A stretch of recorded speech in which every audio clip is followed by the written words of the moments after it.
കുരിശിന്റെ തണലിൽ ചേക്കേറുന്ന നവയുഗത്തിലെ വൈദികർ.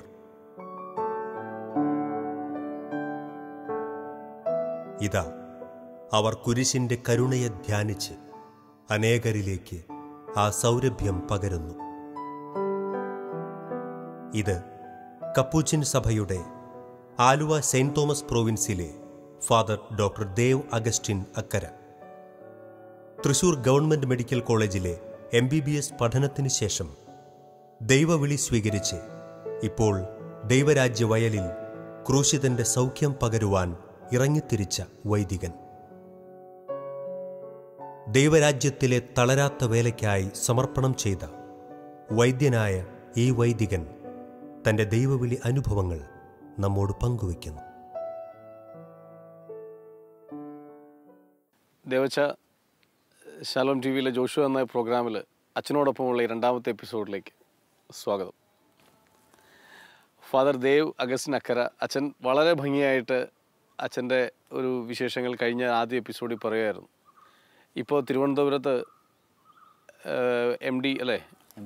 MD psychiatry Thiruvananthapuram government medical കോളേജിൽ പഠിച്ചുകൊണ്ടിരിക്കുന്ന അച്ഛൻ എങ്ങനെയാണ് ഒരു വൈദിക ജീവിതത്തിലേക്ക് വന്നത്? മാതാപിതാക്കളുടെ വലിയ സ്വാധീനം, അച്ഛൻ്റെ അമ്മയുടെ വലിയ സ്വാധീനം, ആ കുടുംബത്തിൽ നിന്ന് തന്നെ നിങ്ങൾ 3 മക്കളാണ്. അതിൽ അനിയത്തി വിവാഹം കഴിച്ചു. അനിയനും കൂടി ഇതേ സഭയിൽ തന്നെ വൈദികനാണ്. ഒരേ ബാച്ചിൽ പഠിച്ച് ഒരേ ദിവസം പൗരോഹിത്യം സ്വീകരിച്ച മത്തായി അച്ഛനും. ആ മനോഹരമായ വഴികൾ, പ്രത്യേകിച്ച് ദൈവം വിളിച്ച ഒരിടമാണ്. ആ പരിശീലന കാലഘട്ടത്തുമൊക്കെ പ്രത്യേകിച്ച് പ്രായത്തിൽ വളരെ കുറഞ്ഞ ആളുകളുടെ കൂടെ പരിശീലനം നടത്തേണ്ടി വന്നപ്പോഴും ദൈവം വിളിച്ചൊരിടം ആണെന്നുള്ള തിരിച്ചറിവാണ്, ദൈവഹിതത്തോടുള്ള അച്ഛൻ്റെ ഒരു വലിയ ആഗ്രഹമാണ് അച്ഛനെ മുൻപോട്ട് വഴി നടത്തിയതെന്ന് അച്ഛൻ ഭംഗിയായിട്ട് പറയാറുണ്ട്. നമ്മൾ അവസാനിപ്പിച്ചപ്പോൾ അച്ഛൻ പറയാൻ ശ്രമിച്ചത് ദൈവം നടത്തുന്ന വഴി, അത് പ്രത്യേകിച്ച് അച്ഛൻ്റെ വീട്ടിൽ ഈ കഴിഞ്ഞ ജനുവരി മാസത്തിൽ ഉണ്ടായ ഒരു തീപിടുത്തവുമായിട്ട് ബന്ധപ്പെട്ട് കുഞ്ഞുനാൾ മുതലുള്ള മൊമെൻറ്റോസും കാര്യങ്ങളും ഒത്തിരി സാധനങ്ങൾ അച്ഛൻ പറഞ്ഞ വാക്കനുസരിച്ച് 70% ഒരു തീപിടുത്തം ഉണ്ടായി. എങ്കിലും ഒരുമിച്ച് കുടുംബം ഒരുപോലെ പറഞ്ഞത്, ജോബ് പറഞ്ഞതുപോലെ ദൈവം തന്നു, ദൈവം എടുത്തു, ദൈവനാമം മഹത്വപ്പെടട്ടെ, ദൈവത്തിന് ഇതിനകത്തൊരു പദ്ധതിയുണ്ട്. അച്ഛൻ അതിൻ്റെ കൂടെ പറഞ്ഞൊരു ചെറിയ കാര്യം കൂടി റിപ്പീറ്റ് ചെയ്തിട്ട് നമുക്ക് ഈ എപ്പിസോഡിലേക്ക് കയറാം. അതായത് ഇഷ്ടമില്ലാതെ നമ്മൾ നടത്തുന്ന പ്രാർത്ഥനകൾ കഷ്ടകാലത്ത് നമുക്ക് ഒരു ഉപകാരപ്പെടും, അല്ലെങ്കിൽ ആ പ്രാർത്ഥനകൾ നമ്മുടെ സമ്പത്തായി നമുക്ക് തിരിച്ചു ലഭിക്കുമെന്ന് പറഞ്ഞത് ഞാൻ ഓർക്കായിരുന്നു. ഇവിടെ തന്നെ നമുക്ക് തുടങ്ങാൻ വെച്ചാൽ, ഇപ്പോൾ അച്ഛൻ പഠിക്കുന്നത് തിരുവനന്തപുരത്താണ്. ഇത് വളരെ വ്യത്യസ്തമായ ഒരു സാഹചര്യം. കാരണം MBBS കഴിഞ്ഞിട്ടാണ് വൈദികനാകാൻ തീരുമാനിക്കുന്നത് എന്നുള്ളൊരു പ്രത്യേകത. കുടുംബത്തിലെ 2 ആണുങ്ങളും വൈദികരാവാൻ തീരുമാനിച്ചു എന്നുള്ള അടുത്ത പ്രത്യേകത. ഇപ്പോൾ ഒരു കപ്പൂച്ചിൻ വൈദികൻ സൈക്യാട്രിയാണ് പഠിക്കുന്നത്. എന്താണ് അച്ഛൻ അതിൻ്റെ കാരണം? ആക്ച്വലി അത് ഇവിടെയാണ് ഞാൻ ഒരു ദൈവം നടത്തുന്ന വഴികൾ എന്ന് പറയാൻ കാരണം എൻ്റെ മനസ്സിൽ ഒരിക്കലും ഇല്ലാത്തൊരു സബ്ജക്റ്റാണ് സൈക്യാട്രി. അപ്പോൾ ഞാൻ ബേസിക്കലി ഒരു സർജിക്കൽ സ്കില്ലുള്ള ആളാണ്. അപ്പോൾ അതുകൊണ്ട് സർജറി എടുക്കണം. എൻ്റെ ബാച്ച് മെമ്പേഴ്സും അങ്ങനെയൊക്കെ തന്നെ നമ്മളോട് സജസ്റ്റ് ചെയ്യായിരുന്നു. അപ്പോൾ ഞാനൊരു ആ രീതിയിലാണ് ഞാൻ MD പഠിക്കണമെന്നോ ഉപരിപഠനം നടത്തണമെന്നോ ഒന്നും സഭയിൽ ചേരുമ്പോൾ ആഗ്രഹമില്ല. പക്ഷേ എൻ്റെ വൈദിക പരിശീലനത്തിൻ്റെ അവസാന കാലഘട്ടത്തിലാണ് അധികാരികൾ എന്നോട് പറയുന്നത് ഇങ്ങനെ പഠനത്തെക്കുറിച്ച് ചിന്തിക്കണം. അപ്പോൾ ഞാൻ എൻട്രൻസ് കിട്ടിയപ്പോൾ എനിക്ക് സർജറി കിട്ടുമായിരുന്നു. പക്ഷേ ആ സമയത്തിനുള്ളിൽ ദൈവം അത് ആഗ്രഹിക്കുന്നുണ്ടോ എന്നുള്ളൊരു ചിന്ത എൻ്റെ മനസ്സിലുണ്ടായിരുന്നു. അപ്പം ഞാൻ അതിനെക്കുറിച്ച് പ്രാർത്ഥിക്കുകയും ആലോചന നടത്തുകയൊക്കെ ചെയ്തു. കുറച്ച് നാളൊരു സൈക്യാട്രി ഹോസ്പിറ്റലിൽ വർക്ക് ചെയ്യാൻ ദൈവം കൃപ നൽകി. അപ്പോഴാണ് ഈശോ എന്നെ വിളിക്കുന്നത് ഈ ഇടത്തിലേക്കാണ്. അങ്ങനെ ഒരു എക്സ്പീരിയൻസ് എനിക്ക് പലപ്പോഴും ഉണ്ടാവാറുണ്ട്. ചില സ്ഥലങ്ങളിൽ ചെല്ലുമ്പോൾ ഇതാണ് നിൻ്റെ ഇടം എന്ന ഒരു അനുഭവം. അപ്പോൾ ഈശോ എന്നെ വിളിക്കുന്നത് ഇതിലേക്കാണ്. അപ്പോൾ ഈ ഒരു സബ്ജക്റ്റ് ഞാൻ സെലക്ട് ചെയ്തപ്പോൾ എൻ്റെ അച്ഛന്മാരും കുറേ പേരൊക്കെ പറഞ്ഞു, ഇതൊരു ടഫ് സബ്ജക്റ്റാണ്, നമുക്കും സൈക്യാട്രിക്ക് എന്തെങ്കിലും പ്രശ്നം ഉണ്ടാവുമോ കുറേ കഴിയുമ്പോൾ.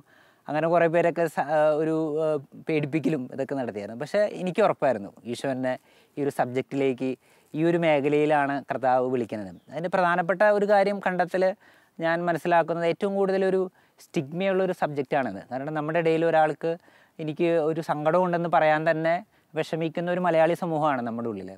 അപ്പം അങ്ങനെ സഹിക്കുന്ന ഒത്തിരി ആളുകളുണ്ട്. നമുക്കൊരു സൈക്യാട്രി എന്ന് പറയുമ്പോൾ നമ്മുടെ മനസ്സിലുള്ളത് ചില സിനിമകളിലുള്ള സീനുകളാണ്. അത് പക്ഷേ ഒരു ടിപ്പ് ഓഫ് ദ ഐസ്ബർഗാണ്, അല്ലെങ്കിൽ ആകാശപ്പറവുകളിൽ അല്ലെങ്കിൽ വഴിയിലൂടെ നടക്കുന്ന കുറച്ച് പേരെയൊക്കെയാണ്. പക്ഷേ കുടുംബങ്ങളിൽ, സമൂഹങ്ങളിലൊക്കെ ഒത്തിരി സഹിക്കുന്ന ആളുകളുണ്ട്. അപ്പം ഇത്തരം ആളുകളിലേക്ക് ഇറങ്ങിച്ചെല്ലുക, പ്രത്യേകിച്ച് ഒരു വൈദികൻ എന്ന നിലയിൽ കുറേയും കൂടി സ്വാതന്ത്ര്യത്തോടുകൂടി സ്വീകാര്യതയോടുകൂടി ആളുകൾക്ക് അപ്രോച്ചബിൾ ആകാൻ. അപ്പോൾ അതുകൊണ്ടാണ് ഈ ഒരു മേഖല തിരഞ്ഞെടുക്കാൻ തന്നെ തീരുമാനമായത്. പക്ഷേ ഇന്ന് വരെ അതിനെക്കുറിച്ചൊരു പലരും വീണ്ടും വീണ്ടും ചോദിക്കും, ഇത് ശരിയായിരുന്നോ തീരുമാനം? പക്ഷേ എനിക്ക് ഉറപ്പാണ് കർത്താവ് ആഗ്രഹിക്കുന്ന ഇടം ഇതാണെന്ന് വളരെ ഉറപ്പാണ്. അപ്പോൾ ഇതിലൂടെ കർത്താവ് എന്തോ നമ്മിൽ നിന്ന് ആഗ്രഹിക്കുന്നു. അനേകം ജീവിതങ്ങളെ വീണ്ടും കർത്താവിൻ്റെ സ്നേഹത്തിലേക്ക് തിരിച്ചു കൊണ്ടുവരാൻ, എന്നെ ഉപകരണമാക്കാൻ കർത്താവ് ആഗ്രഹിക്കുന്നു എന്നൊരു തിരിച്ചറിവാണ് ഈ ഒരു സബ്ജക്റ്റ് തിരഞ്ഞെടുക്കാനും ഈ മേഖലയിൽ വർക്ക് ചെയ്യാനും ഇടവരുത്തിയത്. കപ്പുച്ചിൻ സഭയിലെ വൈദികരുടെ ഒരു പ്രത്യേകത, തീർച്ചയായിട്ടും ധാരാളം വചനപ്രഘോഷകരൊക്കെ ഉണ്ടെങ്കിലും അതിനേക്കാൾ കൂടുതൽ അതിൻ്റെ സമ്പന്നത പലപ്പോഴും ഞാൻ ശ്രദ്ധിച്ചിട്ടുള്ളത് കേൾക്കാൻ മനസ്സുള്ള കുറേ നല്ല വൈദികരാണ്.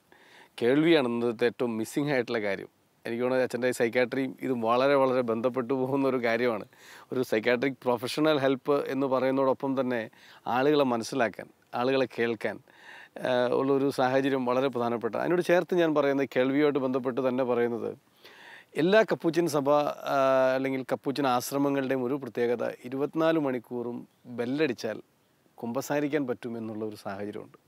ഞാൻ ഇതിനു മുമ്പ് ഒരു കപ്പുച്ചിൻ വൈദികനോട് ചോദിച്ചതാണ് ഈ ചോദ്യം. എങ്കിലും എനിക്ക് തോന്നുന്നു അത് ഒന്നുകൂടെ, കാരണം ആളുകൾക്ക് ഇന്ന് പലപ്പോഴും ഇത് അറിയാമോ എന്നും എനിക്കറിയത്തില്ല, പക്ഷേ ഒത്തിരി ആളുകൾ ഉപകാരപ്പെടുത്തുന്ന ഒരു കാര്യം എന്താണ് വെച്ചാൽ അതിൻ്റെ ഒരു പ്രത്യേകത, അങ്ങനെ ചെയ്യുന്നതിൻ്റെ ഒരു പ്രചോദനം. ഒന്നത്, അതിന് തീർച്ചയായിട്ടും കോൺഗ്രിഗേഷന് ഒരു ഉത്തരം ഉണ്ടാവില്ല. 2, അച്ഛൻ്റെ ഒരു എക്സ്പീരിയൻസിൽ ഈ കൺഫെഷൻ എന്ന് പറയുന്നത്, വ്യക്തിപരമായി നമ്മൾ കൺഫെഷൻ സ്വീകരിക്കുന്നതും മറ്റുള്ളവർക്ക് ഈ കുദാശ കൊടുക്കുന്നതും, എന്താണ് അച്ഛന് പറയാനുള്ളത്? ഞാനിപ്പോൾ എനിക്ക് തോന്നുന്നു ഈ ഒരു സൈക്കാട്രിക് പെർസ്പെക്റ്റീവ് തന്നെ തുടങ്ങാൻ തോന്നുന്നു. ഈ ഒരു ഞാൻ പുറകിലേക്ക് ചിന്തിക്കുമ്പോൾ മനുഷ്യന് എന്തൊക്കെയുണ്ടെങ്കിലും മനസ്സിനൊരു സമാധാനമില്ലെങ്കിൽ, ഹൃദയത്തിൽ ശാന്തതയില്ലെങ്കിൽ ഒട്ടും സ്വസ്ഥത ഉണ്ടാവില്ല. അപ്പം നമ്മൾക്ക് എപ്പോഴാണ് ഈ ഒരു സ്വസ്ഥത നഷ്ടപ്പെടുന്നത് എന്ന് പറയുമ്പോൾ നമ്മൾ അന്വേഷിക്കുമ്പോൾ മനസ്സിലാകും, ദൈവം നമുക്ക് നൽകിയ താളം നഷ്ടപ്പെടുത്തുമ്പോൾ, ദൈവത്തിൻ്റെ ആ ഒരു പദ്ധതിക്കനുസരിച്ച് നമ്മൾ മാറുമ്പോൾ, ഈ പ്രകൃതിയോടും സഹോദരങ്ങളോടും എന്നോടും തന്നെയുള്ള ചേർന്ന് സമരസപ്പെട്ടു പോകുന്ന താളം നഷ്ടപ്പെടുമ്പോഴാണ് നമുക്ക് എല്ലാവിധ അസ്വസ്ഥതകളും എല്ലാം നഷ്ടപ്പെടുന്നത്. അതുകൊണ്ട് തന്നെയാണ് ഫ്രാൻസിസ് ആത്മാക്കളെക്കുറിച്ച് വളരെ തീക്ഷ്ണമായി അതിന് ദാഹിച്ച് പ്രാർത്ഥിക്കുകയൊക്കെ ചെയ്തിരുന്നത്. അപ്പോൾ അതിലേക്കുള്ളൊരു ഏറ്റവും പ്രധാനപ്പെട്ട ഒരു ശുശ്രൂഷ എനിക്ക് തോന്നുന്നു കുമ്പസാരം എന്ന് പറയുന്നതാണ്. അപ്പോൾ അതിൽ കർത്താവിന് പകരമായി നമ്മൾ അവിടെ ഇരിക്കുമ്പോൾ മനുഷ്യൻ അവൻ്റെ സങ്കടങ്ങൾ, ഭാരങ്ങൾ ഇറക്കി വയ്ക്കുന്നിടം. അധ്വാനിക്കുന്നവരും ഭാരം വഹിക്കുന്നവരും നിങ്ങളെ എൻ്റെ അടുക്കൽ വരുവിൻ. അപ്പോൾ ഈശോയ്ക്ക് പകരം ഞാൻ അവിടെ കുമ്പസാരക്കൂട്ടിലിരിക്കുമ്പോൾ മറ്റുള്ളവൻ്റെ സങ്കടങ്ങൾ കർത്താവിന് പകരം കേൾക്കാൻ പറ്റുന്നൊരിടം. അതാണ് ഒരു വൈദിക ജീവിതത്തിലെ ഏറ്റവും മനോഹാരിതയുള്ള വേറൊരു കാര്യമെന്ന് എനിക്ക് തോന്നുന്നു. കാരണം മറ്റുള്ളവൻ്റെ സങ്കടങ്ങൾ കർത്താവിന് വേണ്ടി ഞാൻ ഏറ്റെടുക്കുന്നു, അവൻ്റെ പാപങ്ങൾ കർത്താവിൻ്റെ നാമത്തിൽ മോചിക്കുന്നു എന്നുള്ള കാര്യം. അതാണ് ഈ ഒരു കുമ്പസാരം എന്ന കൂദാശയുടെ വളരെ പ്രധാനപ്പെട്ട ഒരു കാര്യം. അപ്പോൾ അങ്ങനെ കർത്താവിലേക്ക് തിരിയാൻ ആഗ്രഹിക്കുന്ന ഒരുത്തന് പോലും നാളേക്ക് വേണ്ടി കാത്തിരിക്കാൻ ഇടവരരുത്. അതുകൊണ്ടാണ് ഈ കുമ്പസാരം എന്ന കൂദാശ വളരെ പ്രൈമറി ഇമ്പോർട്ടൻസ് ആയിട്ട് നമ്മൾ ചെയ്യണത്. അതുകൊണ്ട് തന്നെയായിരിക്കും കപ്പുച്ചിൻ സഭ മറ്റു പ്രസ്ഥാനങ്ങളിലേക്ക് അധികം ഒരു ഇൻസ്റ്റിറ്റ്യൂഷണലൈസ്ഡ് പ്രോഗ്രാംസിലേക്ക് അധികം ഇറങ്ങിച്ചെല്ലാത്തെന്ന് തോന്നുന്നു. കാരണം ആളുകൾക്ക് വേണ്ടി സമയം ചെലവഴിക്കണേ, സമയം വേണമല്ലോ. അപ്പോൾ നമ്മൾ വേറെ എന്തെങ്കിലും കാര്യങ്ങൾ ഇൻവോൾവ് ആണെങ്കിൽ നമുക്ക് ഇത് ചിലപ്പോൾ ഒരു സെക്കൻഡറി പ്രയോറിറ്റി ആവാൻ സാധ്യതയുണ്ട്. അപ്പോൾ അതുകൊണ്ടാണ് ഈ കുമ്പസാരം എന്ന കൂദാശ വളരെ പ്രധാനപ്പെട്ടതായി കപ്പുച്ചിൻ സഭ കൺസിഡർ ചെയ്യുന്നതെന്ന് ഞാൻ മനസ്സിലാക്കുകയാണ്. വ്യക്തിപരമായ എൻ്റെ ജീവിതത്തിലേക്ക് ഒരു കുമ്പസാരം എന്ന കൂദാശയെക്കുറിച്ച് ചിന്തിക്കുമ്പോൾ അടുക്കൽ കുമ്പസാരിക്കാൻ, എന്നെ തന്നെ നവീകരിക്കാൻ, അത് സാധിക്കുന്നത് കർത്താവിൻ്റെ കൂടെ ഇരിക്കുമ്പോഴാണ് നമ്മൾ മനസ്സിലാക്കണം, ഇത് കർത്താവിന് ഇഷ്ടപ്പെട്ടിട്ടുണ്ടാവില്ലല്ലോ, ഇത് കുറച്ചും കൂടി മനോഹരമായിട്ട് ചെയ്യാനായിരിക്കും ഈശോ ആഗ്രഹിച്ചിട്ടുണ്ടാവുക. അപ്പോൾ അതൊരു റിഫ്ലക്ഷനിലൂടെ കണ്ടെത്താനും ഈശോയോട് ചെന്ന് ഈശോയെ സോറി എന്ന് പറയാനും പറ്റുന്നൊരിടം, അങ്ങനെ പറ്റുന്ന ഇടം ഇന്ന് ലോകത്തില്ല എന്നുള്ളതാണ് ഇന്നത്തെ ലോകത്തിലെ ഏറ്റവും വലിയൊരു പ്രശ്നം. എന്ന് പറഞ്ഞാൽ ആളുകൾക്ക് പങ്കുവയ്ക്കാൻ, സ്വന്തം ഭാരങ്ങൾ ഇറക്കി വയ്ക്കാൻ ഒരു ഇടമില്ല എന്ന് പറയുന്നത്. അപ്പോൾ ആ രീതിയിൽ കുമ്പസാരം എന്ന കൂദാശ ഏറ്റവും ഒരു വൈദികൻ്റെ ജീവിതത്തിൽ ഏറ്റവും സംതൃപ്തി നൽകുന്ന ഒരു കൂദാശയായിട്ടാണ് എനിക്ക് തോന്നിയിട്ടുള്ളത്. അച്ഛൻ കുമ്പസാരത്തെക്കുറിച്ച് പറഞ്ഞപ്പോഴും ഇതിനു മുമ്പിലുള്ള പങ്കുവയ്ക്കലുകളിലൊക്കെ ഞാൻ ശ്രദ്ധിക്കുകയായിരുന്നു. അച്ഛൻ ഒരു വളരെ പ്രധാനപ്പെട്ട ഒരു കാര്യം എപ്പോഴും അച്ഛൻ്റെ സംസാരത്തിൽ ഒരു പ്രധാന ഇടം പിടിക്കുന്നത് ആളുകളെക്കുറിച്ചുള്ള ഒരു കൺസേണാണ്, വ്യക്തികളെക്കുറിച്ചുള്ള അല്ലെങ്കിൽ മനുഷ്യരെക്കുറിച്ചുള്ള ഒരു കൺസേണാണ്. ആളുകളെ മനസ്സിലാക്കുക, അവരെ കേൾക്കുക. അച്ഛനത് പറയുമ്പോൾ എല്ലാം എനിക്ക് നമ്മുടെ മാർപ്പാപ്പയാണ്, ഫ്രാൻസിസ് പാപ്പയാണ് ഓർമ്മ വന്നത്. കാരണം ആടുകളുടെ ചൂരറിയുന്ന ആളാണ് നല്ലൊരു ഇടയൻ എന്ന് പറയുന്ന, ചൂരറിയണം എന്ന് പറയുന്നൊരു ചിന്ത. ഞാനിത് ചോദിക്കുന്നത് അച്ഛൻ്റെ ഒരു വ്യക്തിപരമായ പ്രത്യേകതയും കോൺഗ്രിഗേഷൻ്റെ പ്രത്യേകതയും ഒക്കെ ആയിരിക്കാം അച്ഛൻ വീണ്ടും അച്ഛൻ്റെ ഓരോ വാക്കിലും ഈ ആളുകളെക്കുറിച്ചുള്ള കൺസേൺ. എന്താ അച്ഛൻ അതിനെക്കുറിച്ച് പറയാനുള്ളത്? കാരണം ഒരു വൈദികൻ എന്ന നിലയിൽ ആളുകളോട് ചേർന്ന് നിൽക്കേണ്ട ഒരു പ്രാധാന്യമാണ് അച്ഛൻ്റെ വാക്കുകളിലുള്ളത്. നമ്മുടെ മത്തായിയുടെ സുവിശേഷത്തിൽ ഈശോയെക്കുറിച്ച് പറയുന്ന ഒരു 9-ാം അധ്യായത്തിൽ പറയുന്ന ഒരു കാര്യമുണ്ട്. അവന് ജനങ്ങളെ കണ്ടപ്പോൾ അനുകമ്പ തോന്നിയിരുന്നു. ആക്ച്വലി ഈ അനുകമ്പയുടെ ഒരു ഡൈമെൻഷനാണ് ഒരു വൈദികൻ്റെ ഏറ്റവും വലിയ പ്രത്യേകത എന്ന് പറയുന്നത്. അപ്പോൾ നമ്മൾക്ക് വേണ്ടിയുള്ളതല്ല, നമ്മൾ മറ്റുള്ളവർക്ക് വേണ്ടിയുള്ളതാണ്. അപ്പോൾ ഫോർ ദ പീപ്പിളാണ്. അപ്പോൾ നമ്മൾ മറ്റുള്ളവർക്ക് വേണ്ടിയാണെന്ന് പറയുമ്പോൾ പ്രത്യേകിച്ച് അവരുടെ ഭാഗത്തുനിന്ന് കാര്യങ്ങളെ നോക്കിക്കാണാൻ നമ്മൾ പഠിക്കുക എന്നുള്ളതാണ് ഏറ്റവും പ്രധാനപ്പെട്ടത്. എനിക്ക് തോന്നുന്നു ഈ കപ്പൂച്ചിൻ പരിശീലനത്തിൽ ഏറ്റവും പ്രധാനപ്പെട്ട ഒരു ഫോക്കസ് അത് തന്നെയാണ്. പ്രത്യേകിച്ച് നമ്മുടെ ഒരു പരിശീലന കാലഘട്ടത്തിൽ കുറച്ച് സമയം നമ്മൾ സെപ്പറേറ്റ് ആയിട്ട് താമസിക്കുന്ന ഒരു കാലഘട്ടമുണ്ട്, റീജൻസി പീരീഡും. അപ്പോൾ അതിൽ നമ്മൾ കമ്മ്യൂണിറ്റി, നമ്മുടെ സഭ നമ്മളെ പ്രത്യേകിച്ച് ഒരു ചെറിയൊരു വീട് തന്ന് അവിടെ നമ്മൾ കുറച്ച് പേരെ കൊണ്ടാക്കും. അപ്പം നമ്മൾ തന്നെ പണിക്ക് പോകണം, കൂലിപ്പണിക്ക്. എന്ത് പണി കണ്ടുപിടിക്കണം?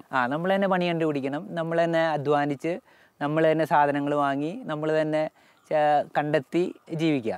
അപ്പോൾ നമ്മൾ ജീവിക്കുമ്പോൾ നമുക്ക് മനസ്സിലാവും കാലത്ത് എഴുന്നേറ്റ് പണിക്ക് പോകണതിൻ്റെ ബുദ്ധിമുട്ട്. എന്തൊക്കെ പണിക്കാണ്? നമ്മളിപ്പോൾ പറമ്പിൽ പണിക്ക് പോവും, അല്ലെങ്കിൽ മരം വെട്ടാൻ പോവും. നമുക്ക് എന്ത് പണിയാണ് അവിടെ കിട്ടുന്നത് എന്നുള്ളത്. പണ്ട് അച്ഛന്മാർ പോയിരുന്നത് ഒരു ഡിസ്ഗൈസിലായിരുന്നു, ആരാണെന്ന് അറിയാതെയായിരുന്നു. പക്ഷെ ഇന്നിപ്പോൾ നമ്മൾ അച്ഛന്മാരാണെന്ന് അറിഞ്ഞിട്ട് തന്നെയാണ്. അപ്പോൾ ചിലർ ചിലപ്പോൾ നമ്മൾ വിളിക്കും, കാരണം അച്ഛന്മാർ നന്നായി പണി ചെയ്യും, കള്ളപ്പണി ചെയ്യില്ല എന്നൊക്കെ വിചാരിച്ചു. പക്ഷെ അത് ചെയ്യുമ്പോൾ നമുക്കറിയാം ഒരു പാടത്ത് പണിയെടുക്കുന്നവൻ്റെ ബുദ്ധിമുട്ട്. അവൻ എത്രത്തോളം വിശപ്പും വെയിലും ഒക്കെ കൊണ്ടിട്ടാണ് ഈ പണിയെടുക്കുന്നതെന്ന്. അപ്പോൾ ആ ഒരു റിയൽ ലൈഫ് എക്സ്പീരിയൻസ് നമ്മളെ നല്ലൊരു മനുഷ്യനാക്കും. മറ്റുള്ളവരുടെ ഭാഗത്തുനിന്ന് കാര്യങ്ങൾ നോക്കിക്കാണാനും ഒക്കെ നമുക്ക് പറ്റും. അപ്പോൾ നമ്മൾ മനസ്സിലാകും ഞാൻ ഇങ്ങനെയുള്ള ആളുകൾക്ക് വേണ്ടി ജീവിതം മാറ്റിവെച്ചവനാണ്. അപ്പോൾ എനിക്ക് അവരുടെ ഭാഗത്തും ചിന്തിക്കാതെ എൻ്റേതായ സ്വാർത്ഥ താല്പര്യങ്ങളെ അതിൻ്റെ ഒരു ഫുൾഫിൽമെൻറ്റിന് വേണ്ടിയല്ല ഞാൻ ജീവിതം തന്നെ മാറ്റിവെച്ചത്. അങ്ങനെ മാറ്റിവെച്ച എൻ്റെ ജീവിതത്തിൻ്റെ അർത്ഥം തന്നെ മാറിപ്പോകും. അപ്പോൾ ആ ഒരു പരിശീലനം വളരെയേറെ നമ്മളെ സ്വാധീനിക്കും. കാരണം മറ്റുള്ളവരുടെ ഭാഗത്തു നിന്ന് നോക്കിക്കാണാനും അവരുടെ സങ്കടങ്ങളെ നമ്മുടെ സങ്കടങ്ങളാക്കി മാറ്റാനും പറ്റുന്ന ഒരു പരിശീലന രീതി എന്ന് പറയുന്നത്. അച്ഛൻ്റെ ഒരു വൈദിക ദൈവവിളി തിരിച്ചറിഞ്ഞ് പരിശീലനത്തിന് പോകുന്നതിന് മുമ്പ് പഠിക്കുന്ന കാലഘട്ടത്തിൽ, പ്രത്യേകിച്ച് MBBS പഠിക്കുന്ന കാലഘട്ടത്തിൽ വെച്ചാൽ അച്ഛൻ വളരെ സജീവമായിരുന്നു പ്രോ ലൈഫ് മിനിസ്ട്രിയിൽ. അത്തരം ചില മിനിസ്ട്രി അനുഭവങ്ങൾ, അല്ലെങ്കിൽ ഇന്ന് ജീവൻ്റെ ഒരു പ്രാധാന്യത്തെക്കുറിച്ച് എന്താണ് അച്ഛൻ പറയാനുള്ളത് ആ അനുഭവങ്ങളുടെ പശ്ചാത്തലത്തിൽ? പ്രോ ലൈഫ് മേഖലയൊക്കെ എനിക്ക് തോന്നുന്നു അതിൻ്റെ ഒരു ഇനീഷ്യൽ സ്റ്റേജസിലൊക്കെ ആയിരുന്നു. അപ്പോൾ നമ്മുടെ ഡോക്ടർ സിന്ധു, ഡോക്ടർ ഫിൻഡോ, അവരൊക്കെ, ഫിൻഡോ എൻ്റെ ബാച്ച്മേറ്റ് ആണ്. അപ്പോൾ ഞങ്ങൾ Jesus youth pro life ministry ആയിട്ടാണ്. അപ്പോൾ ഒരു ജീവൻ്റെ മേഖലയെക്കുറിച്ച് കാര്യമായി കരുതലുള്ള കുറച്ച് പേര് അതിനെക്കുറിച്ച് സീരിയസ് ആയി ചിന്തിക്കണം. പ്രത്യേകിച്ച് ഒരു ഡോക്ടർ പ്രൊഫഷണൽ എന്ന നിലയിൽ കുറേയും കൂടി ആധികാരികമായി കാര്യങ്ങളെക്കുറിച്ച് പറയാനും വ്യക്തമായി നിങ്ങൾ ചെയ്യുന്നത് ശരിയല്ലെന്നും ഇതാണ് കർത്താവ് നമ്മളെക്കുറിച്ച് ആഗ്രഹിക്കുന്നതും ജീവൻ്റെ സഭ പഠിപ്പിക്കുന്നതാണെന്നും ജീവൻ്റെ മൂല്യത്തെക്കുറിച്ച് നിൽക്കാനും ഒക്കെ സാധിച്ചത് ഈ കാലഘട്ടത്തിൽ. അപ്പോൾ അതിൻ്റെ ഭാഗമായി പ്രോ ലൈഫ് എക്സിബിഷൻസ്, അതിൻ്റെ പ്രാർത്ഥനാ മുന്നേറ്റങ്ങൾ, യാത്രകൾ, അങ്ങനെ ഒത്തിരി കാര്യങ്ങൾ ഈ ഒരു ജീവൻ്റെ മേഖലയുമായി ബന്ധപ്പെട്ട് വർക്ക് ചെയ്യാൻ കർത്താവ് കൃപ നൽകിയിട്ടുണ്ട്. അതും ഈ ഒരു ആളുകളെ മനസ്സിലാക്കാൻ, കാരണം ഒരു പ്രോ ലൈഫ് എന്ന് പറയുമ്പോൾ ജീവിതത്തിൻ്റെ മൊത്തമായൊരു സമഗ്രതയാണ്. അപ്പോൾ ആ ഭാഗത്തുനിന്നും കാണാൻ നമുക്ക് സാധിച്ചിട്ടുണ്ട്. മറ്റൊരു പ്രധാനപ്പെട്ടൊരു മേഖല എന്ന് പറയുന്നത് അച്ഛൻ്റെ എന്താ പറയുക, ഒരു കപ്പൂച്ചിൻ സഭയോട് ചേർന്നുള്ളൊരു പ്രവർത്തന മേഖലയാണ് പ്രധാനപ്പെട്ടൊരു ഏരിയ. എങ്കിലും ഈ സുവിശേഷ പ്രഘോഷണവുമായി ബന്ധപ്പെട്ട്, അല്ലെങ്കിൽ വചനം മറ്റുള്ളവർക്ക് പങ്കുവയ്ക്കുന്നതുമായി ബന്ധപ്പെട്ട്, അല്ലെങ്കിൽ അത്തരമൊരു ജീവിത രീതിയെക്കുറിച്ച് ഇന്ന് ധാരാളം ധ്യാന കേന്ദ്രങ്ങളുണ്ട്, ഒക്കെ ഉണ്ട്. തീർച്ചയായിട്ടും അതൊക്കെ ധാരാളം നന്മ ഉണ്ടാക്കുന്നുണ്ട്, ഇതെല്ലാം ഈ ശുശ്രൂഷ മേഖലകളെല്ലാം. എന്നാലും അതിൻ്റെ ഒരു റെലവൻസ്, അതിൻ്റെ ഒരു പ്രാധാന്യം ഇന്ന് എന്തുമാത്രം ഉണ്ടെന്നാണ്. കാരണം ആളുകൾക്ക് ദൈവവചനം പ്രഘോഷിക്കപ്പെടേണ്ടതിൻ്റെ ആളുകളിലേക്ക് ഇതിൻ്റെ പ്രാധാന്യം എന്തുമാത്രം ഉണ്ടെന്നാണ് അച്ഛൻ്റെ ഒരു. നമ്മുടെ കയ്യിലൊരു സൊല്യൂഷൻ ഉണ്ടായിരിക്കെ നമ്മൾ ആ സൊല്യൂഷൻ മറ്റുള്ളവരുമായിട്ട് പങ്കുവയ്ക്കണില്ലെങ്കിൽ പറയുകയാണെങ്കിൽ അതാണ് നമ്മൾ ചെയ്യുന്ന ഏറ്റവും വലിയ ദ്രോഹം. If you are not a part of the solution, you are a part of the problem. അപ്പോൾ ഈശോ എന്ന് പറയുന്ന ആ വലിയ സ്നേഹം നമ്മൾ പങ്കുവയ്ക്കുക എന്നുള്ളതാണ് ഓരോ ക്രൈസ്തവൻ്റെ അടിസ്ഥാനപരമായ കടമ. നമ്മളിപ്പോൾ പലപ്പോഴും എനിക്ക് തോന്നാറുള്ളത്, നമ്മുടെ പ്രാർത്ഥനകൾ നമ്മുടെ ഒരു പേഴ്സണൽ കാര്യങ്ങൾ നടക്കാൻ വേണ്ടി ആ ഒരു പോയിൻ്റ് ഓഫ് ടൈമിൽ നമ്മൾ അവസാനിപ്പിക്കുകയാണ്. ഞാൻ പ്രാർത്ഥിച്ചു, എൻ്റെ ഉദ്ദിഷ്ടകാര്യം നടന്നു, ഓക്കെ. പക്ഷെ അതല്ല ഈശോ നമ്മിൽ നിന്ന് ആഗ്രഹിക്കുന്നത്. ഞാൻ അനുഭവിച്ച ആ ഈശോയുടെ സ്നേഹം അത് മറ്റുള്ളവർക്ക് പങ്കുവയ്ക്കുക. അത് പങ്കുവയ്ക്കുമ്പോൾ അവനും ഈശോയുടെ സ്നേഹം അനുഭവിക്കും. അതാണ് ഓരോ ക്രൈസ്തവൻ്റെ അടിസ്ഥാനപരമായ വിളി. അപ്പോൾ എന്നെക്കുറിച്ചുള്ള ഭാവിയെക്കുറിച്ചുള്ള സ്വപ്നങ്ങളെക്കുറിച്ച് ചിന്തിക്കുമ്പോൾ ഞാൻ അങ്ങനെയാണ്. ഈശോ എവിടെയായിരിക്കാൻ എന്നിൽ നിന്ന് ആഗ്രഹിക്കുന്നു. അത് ഞങ്ങളുടെ ആഫ്രിക്കൻ മിഷനായിരിക്കാം, അല്ലെങ്കിൽ നോർത്ത് ഇന്ത്യൻ മിഷനായിരിക്കാം, അല്ലെങ്കിൽ നാട്ടിലെ തന്നെ മിഷനായിരിക്കാം. എവിടെയായിരുന്നാലും നമ്മൾ ഈശോയെ പങ്കുവയ്ക്കുക. ഫ്രാൻസിസ് പറയുന്നത് ഇങ്ങനെയാണ്, സുവിശേഷം പ്രഘോഷിക്കുക എവിടെയായിരുന്നാലും, ആവശ്യമുള്ളപ്പോൾ വാക്കുകൾ ഉപയോഗിക്കുക എന്ന് ഫ്രാൻസിസ് വേറൊരു രീതിയിൽ പറയുന്നുണ്ട്. അതിൻ്റെ അർത്ഥം 24 hours ഓൺ ഡ്യൂട്ടിയാണ്. 24/7 you are proclaiming the gospel of Jesus.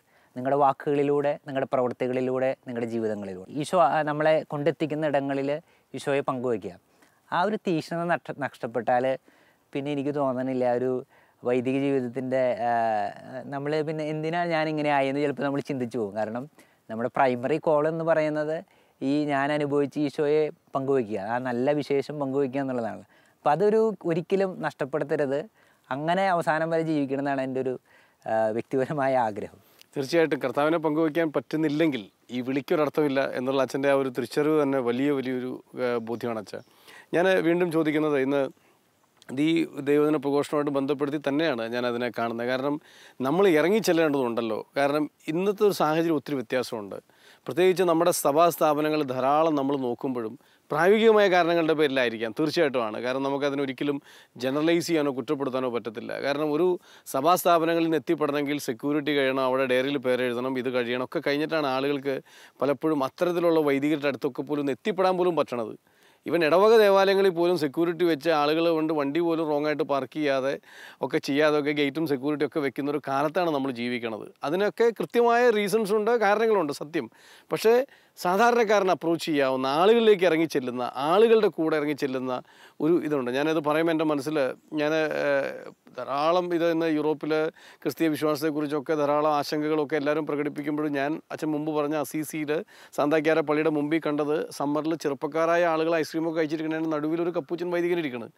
എന്നിട്ട് അടുത്ത് നമ്മൾ ഇൻട്രാക്ട് ചെയ്യുമ്പോഴാണ് പിന്നീട് എനിക്ക് മനസ്സിലായത് അച്ഛൻ കുമ്പസാരിപ്പിക്കുക.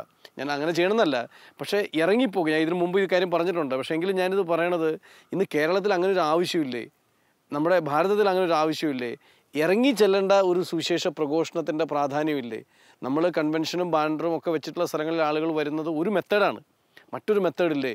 അങ്ങനെ ആളുകളിലേക്ക് ഇറങ്ങിപ്പോണ്ടേ, ആളുകൾക്ക് കുറച്ച് അപ്രോച്ചബിൾ ആവണ്ടേ? ആക്ച്വലി നമ്മൾ ഓരോ മേഖലയും കണ്ടെത്തി ഇറങ്ങിച്ചെല്ലുക എന്നുള്ളതാണ്. പലപ്പോഴും നമ്മൾ പണ്ടത്തെ ഒരു ശൈലിയിൽ ആളുകളെ ആവശ്യമുള്ളവർ എൻ്റെ അടുത്തേക്ക് വരട്ടെ എന്ന് പറയുന്ന ശൈലി വിട്ട് ആ ആവശ്യക്കാരൻ്റെ അടുത്തേക്ക് നമ്മൾ ഇറങ്ങിച്ചെല്ലുക എന്നുള്ളതാണ് ഏറ്റവും പ്രധാനപ്പെട്ട ഒരു കാര്യം. ചിലപ്പോൾ അവൻ നമ്മുടെ അടുത്തേക്ക് വരാതിരിക്കാൻ പല റീസൺസ് ഉണ്ടാവുമായിരിക്കാം. പക്ഷേ ഇവന് കർത്താവിൻ്റെ സ്നേഹം ആവശ്യമുണ്ട്, ഇവന് കർത്താവിൻ്റെ സുവിശേഷം ആവശ്യമുണ്ട്.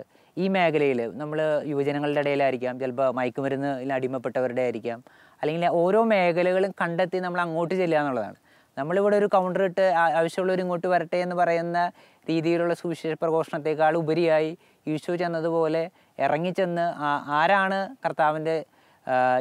കർത്താവിൻ്റെ വചനം കേൾക്കാനായിട്ട് ആഗ്രഹിച്ചിരിക്കുന്നവർ, അല്ലെങ്കിൽ കർത്താവിൻ്റെ ഇടപെടൽ ആഗ്രഹിക്കുന്ന അല്ലെങ്കിൽ ഇടപെടൽ ആവശ്യമുള്ള മേഖലകൾ ഏതാണെന്ന് കണ്ടെത്തി നമ്മൾ അങ്ങോട്ട് ചെല്ലേണ്ട ഒരു കാലഘട്ടമാണ് ഇതാണെന്ന് എനിക്ക് തോന്നിയിട്ടുള്ളത്. അപ്പോൾ അതുകൊണ്ട് തന്നെ നമ്മളൊരു തുറവയോടെ ഇരിക്കണം, എന്നാലേ നമ്മൾ കണ്ടെത്തുള്ളൂ. അല്ലെങ്കിൽ നമുക്കൊരു ട്രഡീഷണൽ ആയിട്ടുള്ള സിസ്റ്റമാറ്റിക് ആയിട്ടുള്ള മാർഗ്ഗങ്ങളുണ്ട്. അപ്പോൾ നമ്മളിപ്പോഴും ആ രീതിയിലുള്ള ചിന്തകളെ നമ്മുടെ മനസ്സിലുള്ളൂ. പക്ഷെ നമ്മൾ കുറച്ചും കൂടി ഓപ്പൺ ആയിട്ടിരിക്കുമ്പോഴാണ് കർത്താവ് നമുക്ക് കൃത്യമായി ഫിലിപ്പോസിനെയൊക്കെ മറ്റേ എത്തോപ്യക്കാരനായ ഷണ്ടൻ്റെ അടുത്തേക്ക് ഫിലിപ്പോസിന് ആത്മാവ് കൊണ്ടുപോകുന്ന പോലെ കർത്താവ് ഓരോ മേഖലയിലേക്ക് നമ്മളെ കൊണ്ടുപോകും. അവിടെ നമുക്ക് കർത്താവിന് സാക്ഷ്യം വഹിക്കാൻ സാധിക്കും. അങ്ങനെ ഒരു ഇറങ്ങിച്ചെന്നുള്ള ഇതിനെ തുറവിയോടെ ഇരിക്കുക എന്നുള്ളതാണ് ഏറ്റവും പ്രധാനപ്പെട്ട ഒരു കാര്യം. നമ്മൾ തന്നെ പ്ലാനിങ്സിനേക്കാളും കൂടുതൽ തുറവിയോടെ കർത്താവ് പ്രചോദനം നൽകുമ്പോൾ അതിനോട് പ്രത്യുത്തരിക്കുക, ആവശ്യമുള്ള മേഖലകളിലേക്ക് ഇറങ്ങിച്ചെല്ലുക എന്നുള്ളത്. ഞാൻ ഒരു ചോദ്യം കൂടി, ഒരു ഇച്ചിരി, കാരണം എൻ്റെ ഒരു ബാക്ക്ഗ്രൗണ്ടും ഇത്തരം ഒരു തലത്തിലായതുകൊണ്ടും കൂടി ആവാം അങ്ങനത്തെ ഒരു ചോദ്യം. ഇന്ന് വൈദികർ, എൻ്റെയൊക്കെ ജീവിതത്തിൽ വൈദികർ എന്ന് പറയുന്ന വലിയൊരു സമ്പത്താണ്. ഒത്തിരി സിറ്റുവേഷൻസിൽ കുഞ്ഞുനാൾ മുതൽ ഈ നിമിഷം വരെ ഓർക്കുമ്പോഴും വൈദികരുടെ സഹായം അതുപോലെ ഉണ്ട്. അത് കൗതാശികപരമായ കാര്യങ്ങളിൽ മാത്രമല്ല, വ്യക്തിപരമായ ജീവിതത്തിലെ പല ഇടപെടലുകൾക്കും പല ഗൈഡൻസിനും ഒക്കെയും. തിരിച്ചും ഇന്ന് ഞാൻ കാണുന്നുണ്ട് കേരളത്തിൽ, ലോകത്ത് എല്ലായിടത്തും ഒരു അൽമായ നിരയും വളരെ ഒരു ആത്മീയമായ ഒരു തലത്തിലും ഒക്കെ വളർന്നു വരികയും അനേകം വൈദികർക്ക് ഒരു നല്ല തുണയായി കൂട്ടായി പോകുന്നത് ഞാൻ കാണുന്നുണ്ട്. അത്തരം ഒരു കാര്യങ്ങളിൽ അച്ഛൻ്റെ ഒരു പശ്ചാത്തലത്തിൽ നിന്നുകൊണ്ട് അച്ഛൻ എന്താ പറയാനുള്ളത്? നമ്മൾ ഇന്നത്തെ കാലഘട്ടം നമ്മൾ മനസ്സിലാക്കേണ്ട ഒരു കാര്യം എന്ന് വെച്ച് കഴിഞ്ഞാൽ, പണ്ട് ഇങ്ങനൊരു ഇൻഫോർമേഷനോ അല്ലെങ്കിൽ ഒരു എഡ്യൂക്കേഷണൽ സ്റ്റാൻഡേർഡിനോ ആളുകൾക്കൊരു സാധ്യത ഉണ്ടായിരുന്നില്ല. അപ്പോൾ ഒരു വൈദികനായിരുന്നു എല്ലാത്തിൻ്റെയും അവസാന വാക്ക്. പക്ഷെ ഇന്നത്തെ കാലഘട്ടത്തിൽ അങ്ങനെയല്ല. മറ്റു പല മേഖലകളിലും വളരെ എക്സലൻ്റായി വർക്ക് ചെയ്യുന്ന അൽമായരുണ്ട്. അപ്പം നമ്മൾ സഭയുടെ വളർച്ചയെ നമ്മൾ മുന്നിൽ കാണുന്ന ഒരു വൈദികൻ എന്ന നിലയിൽ നമ്മൾ ഇത്തരമുള്ള ആത്മായരുടെ സേവനം കൃത്യമായി നമ്മൾ ഉപയോഗിക്കണം. എങ്കിൽ മാത്രമേ സഭയെ ഏറ്റവും ദീർഘദർശിയോടുകൂടെ മുന്നോട്ട് കൊണ്ടുപോകാൻ സാധിക്കുള്ളൂ. അല്ലെങ്കിൽ നമ്മൾ നമ്മുടേതായ ചെറിയ ചെറിയ കാര്യങ്ങളിലൂടെ, കുഞ്ഞു കുഞ്ഞു കാര്യങ്ങളിലൂടെ സഭയെ കൊണ്ടുപോകാനായിരിക്കും ഒരു വൈദികനൊരു തന്നെ ഒരു പ്ലാനിങ് നടത്തുമ്പോൾ സംഭവിക്കുക. അതിന് ഉപരിയായി മറ്റു മേഖലകളിലും കാര്യക്ഷമമായി വർക്ക് ചെയ്യുന്ന ആത്മാരുണ്ട്. അപ്പോൾ അവരുടെയും കൂടി സേവനങ്ങൾ ചിലപ്പോൾ ചില സ്വപ്നങ്ങൾ അവർക്കും ഉണ്ടാകും. ഇടവയെക്കുറിച്ചായിരിക്കാം, അല്ലെങ്കിൽ നമ്മുടെ സഭാ സമൂഹത്തെക്കുറിച്ചായിരിക്കാം, അല്ലെങ്കിൽ തിരുനാളുകളെക്കുറിച്ചായിരിക്കാം. അപ്പോൾ അവരുടെയും കൂടി കാര്യങ്ങൾ നമ്മൾ ആലോചന ചോദിക്കുന്ന കുറേയും കൂടി ഫ്രൂട്ട്ഫുള്ളായി കാര്യങ്ങൾ മുന്നോട്ട് കൊണ്ടുപോകാനും സഭയെ മറ്റൊരു തലത്തിലേക്ക് കൊണ്ടെത്തിക്കാനും സാധിക്കുമെന്നാണ് എനിക്ക്. അച്ഛൻ പറഞ്ഞതുപോലെ ഒരു പരിധിവരെ കേരളത്തിൽ ഈ അൽമായ വൈദിക ബന്ധം ഒരു വളരെ മാതൃകാപരമായ ഒരു സ്ഥലമാണ്. എങ്കിലും കുറേ കൂടെ അത്തരം കാര്യങ്ങളിലൊരു ശ്രദ്ധ വരാം എന്നുള്ളത് മാത്രമാണ് ഞാൻ ചോദിച്ചത്. മറ്റൊരു പ്രധാനപ്പെട്ട മേഖല എന്ന് പറയുന്നത് പരിശുദ്ധ അമ്മയെക്കുറിച്ചാണ്. പരിശുദ്ധ അമ്മ ധാരാളം വൈദികരുടെ ജീവിതത്തിൽ വലിയ ആശ്രയമാണ്. അച്ഛൻ എന്താ അമ്മയെക്കുറിച്ച് പറയാം? അമ്മയെക്കുറിച്ചുള്ള നല്ല ഓർമ്മ എന്ന് പറയുന്നത് എൻ്റെ ഗ്രാൻഡ് മദർ മാതാവിനെ കുറിച്ച് പറഞ്ഞേക്കുന്നതാണ്. നിനക്ക് എന്ത് ആവശ്യമുണ്ടെങ്കിലും മാതാവിൻ്റെ മുമ്പിൽ കൈകൂപ്പി എത്രയും തേണോ മാതാവ് എന്ന പ്രാർത്ഥന ചെല്ലുക, മാതാവ് അത് നടത്തിത്തരും. ഇന്ന് ഈ നിമിഷം വരെ അത് നടത്തി തന്നിട്ടുണ്ട്. ചിലപ്പോൾ നമ്മൾ വിചാരിക്കുന്ന രീതിയിലല്ല, പക്ഷെ മാതാവ് നടത്തി തന്നിട്ടുണ്ട്.